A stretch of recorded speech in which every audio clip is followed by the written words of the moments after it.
네, 여러분 안녕하세요. 여러분 영어 1등급에 함께하는 준영쌤입니다. 오늘 여러분하고 함께 풀어볼 문제 볼게요. 다음 글의 밑줄 친 부분 중 문맥상 낱말의 쓰임이 적절하지 않은 것을 고르는 문제입니다. 문맥상 낱말의 쓰임이 적절하지 않은 것을 고르는 문제는 여러분 우리가 지문에 대한 주제, 내용들이 정확하게 파악이 돼야 고를 수 있겠죠. 첫 번째 문장부터 꼼꼼하게 해석해서 풀어보도록 하겠습니다. As a rule, law enforcement officials can conduct searches of consent인데요. 자, 법적으로 경찰관들은요, consent, 동의가 있으면 동의하에 어떤 수색을 이제 진행을 할 수가 있습니다. 라는 문장으로 시작이 되네요. 자, to be considered valid, consent searches must satisfy two criteria입니다.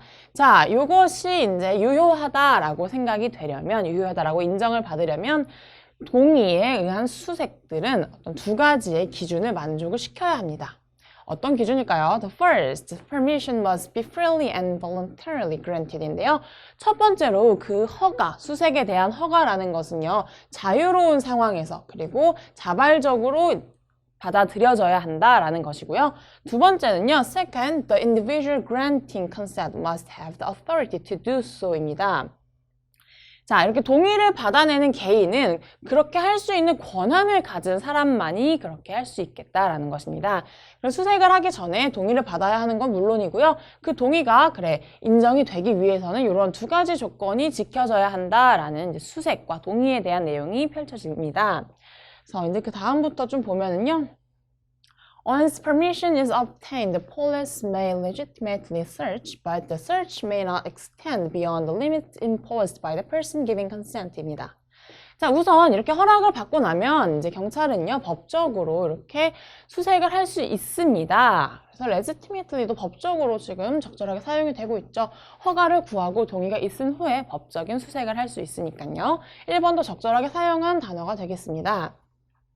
자, 하지만 그러한 수색이라는 것은요, 동의를 한 사람이 이제 정해놓았던 어떠한 한계, 그런 범위를 넘어서서는 안 된다라는 것도 말을 하고 있습니다.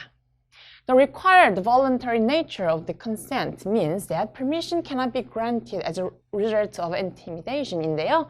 자, 그 사람들에게 꼭 필요했던 어떠한 자발적인 본성입니다. 내가 동의를 했다, 수색에 의해서 동의를 했다라는 자발적인 그런 성질은요, 어떤 것을 의미하냐면요, 그들이 이제 수색을 해도 좋다라고 허락을 했던 것은요, 어떠한 협박의 결과가 돼서는 안 된다라는 이야기를 하고 있죠.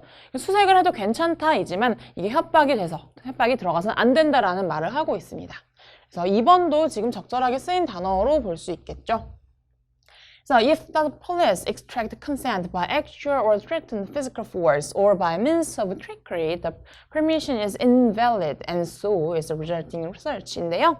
자, 만약에 이제 경찰관이요, 동의를 얻어낼 때 실제로 어떠한 물리적인 협박을 가했거나 또는 사람들이 쉽게 쉬운 이런 속임수를 써서 허가를 얻어냈다면요, 그렇게 얻어낸 허가는 invalid 합니다.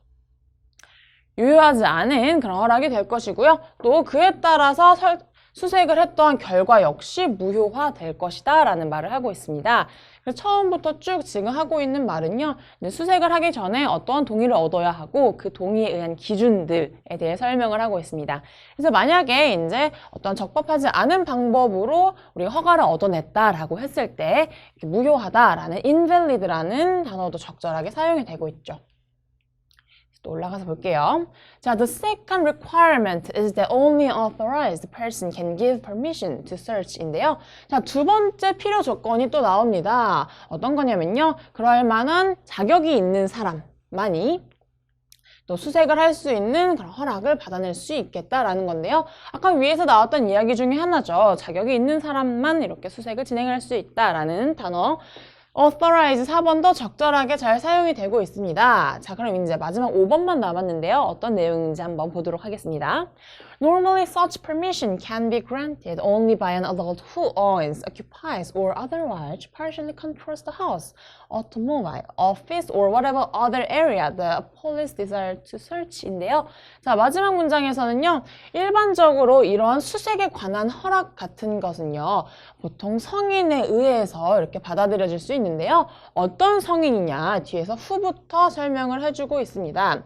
일반적으로 집이나 어떤 자동차, 또는 사무실, 그리고 경찰들이 수색하기를 바라는 어떠한 다른 지역, 다른 공간에 대한 어떤 것들이라도 그 성인 자신이 주체적으로 소유를 하고 있거나 점유하고 있거나 또는 부분적으로 그것을 통제할 능력이 되는 성인에 의해서만 그 허락을 받아낼 수 있다라는 말을 하고 있습니다. 근데 여러분 볼게요. 부분적으로 소유하고 있다, 통제하고 있다라는 것은요. 지금 여기서 허락을 얻어내기 위해서는 소유와 점유, 그리고 통제를 하는 것에 있어서 완전히 전적으로 해낼 수 있는 성인이어야만 가능하다라는 이야기를 하고 있습니다. 때문에 부분적으로라는 partially는 이 문장이 좀 적절하지 않는 답이 될 것 같습니다. 그래서 답은 5번이 될 거고요. 우리가 좀 일반적으로 수색하다, 경찰이 수색, 탐색 이런 거에 대해서 이제 조금 많이 익숙하지 않을 수 있어서 이 지문 자체는 좀 까다롭다라고 생각을 할 수가 있는데요. 첫 번째 지문부터 문장에서부터 이제 수색에 대한 조건들, 방식들에 대해서 차분하게 설명을 해주고 있기 때문에 여러분들이 이 문제 조금 더 이렇게 집중해서 보면 또 쉽게 풀어낼 수 있는 지문 중에 하나였습니다.